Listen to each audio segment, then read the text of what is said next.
so this is the front brakes on a 2023 Ford Bronco Sport Big Bend Edition.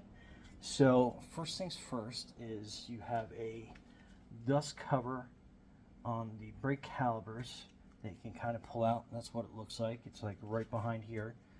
You'll see it's a little rubber piece. I'll show you as we get it out. Okay, and then this is going to be a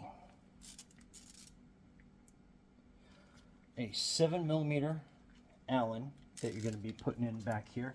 Hex key, Allen key.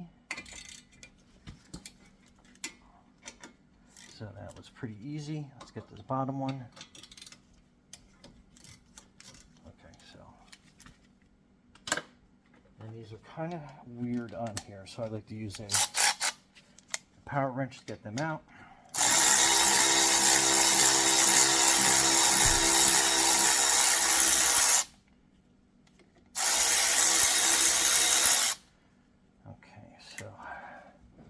That is your caliper slide, so you can kind of look at it.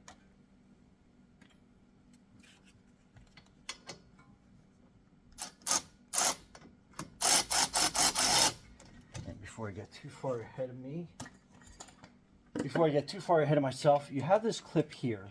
So basically, I kind of put a screwdriver back here, and you can kind of pop out that clip, and usually it doesn't go flying, but in that case it did. So again, that's the clip, and I'll show you how to put it on afterwards. Okay, let's get that other slide bolt out.